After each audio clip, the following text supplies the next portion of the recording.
بسم اللہ الرحمن الرحیم۔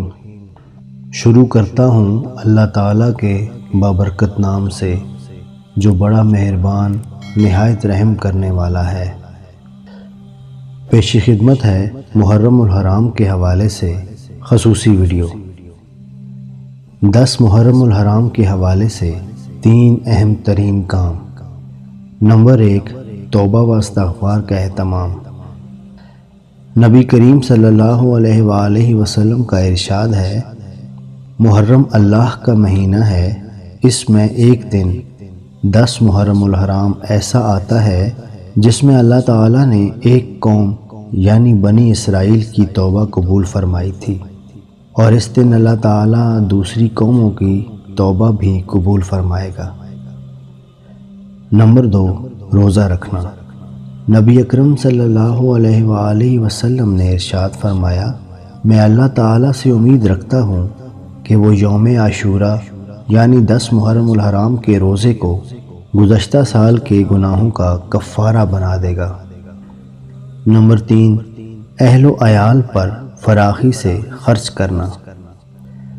نبی اکرم صلی اللہ علیہ وآلہ وسلم نے ارشاد فرمایا، جو شخص عاشوراء یعنی 10 محرم کے دن اپنے اہل و عیال پر فراخی سے خرچ کرے گا، اللہ تعالیٰ اس کے رزق میں سال بھر کشادگی عطا فرمائے گا۔ 10 محرم الحرام کو بہت سے اہم واقعات بھی پیش آئے ہیں، ان میں سے چند اہم ترین واقعات کا ذکر ہم اس ویڈیو میں کریں گے۔ 10 محرم الحرام کو حضرت آدم علیہ السلام کی توبہ کو مقبولیت حاصل ہوئی تھی۔ 10 محرم الحرام کو ہی فرعون سے حضرت موسیٰ علیہ السلام اور ان کی امت کی نجات ہوئی تھی۔ 10 محرم الحرام کو کشتی نوح جودی پہاڑ پر ٹھہر گئی تھی۔ 10 محرم الحرام کو ہی یونس علیہ السلام مچھلی کے پیٹ سے باہر تشریف لائے تھے۔ 10 محرم الحرام کو حضرت یوسف علیہ السلام کنویں سے باہر نکلے تھے۔ 10 محرم الحرام کو حضرت عیسیٰ علیہ السلام کی ولادت اور آسمانوں کی طرف اٹھایا جانے کا عمل ہوا تھا۔ 10 محرم الحرام کو حضرت داؤد علیہ السلام نے توبہ کی تھی۔ 10 محرم الحرام کو حضرت ابراہیم علیہ السلام کی ولادت ہوئی تھی۔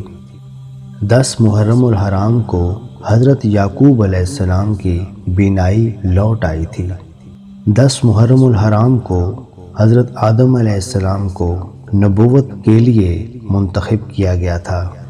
10 محرم الحرام کو ابراہیم علیہ السلام کو خلیل اللہ کا لقب ملا تھا۔ 10 محرم الحرام کو حضرت محمد صلی اللہ علیہ وآلہ وسلم کا حضرت خدیجہ رضی اللہ تعالی عنہا سے نکاح ہوا تھا، اور کتابوں میں آتا ہے کہ اسی دن یعنی کہ 10 محرم الحرام کو قیامت قائم ہوگی۔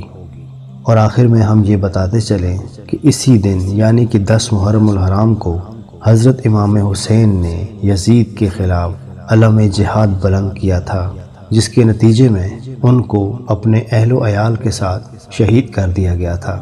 امام حسین نے ظلم کے خلاف، جبر کے خلاف آواز بلند کر کے ایک ایسی مثال قائم کر دی جو کہ رہتی دنیا تک قائم و دائم رہے گی۔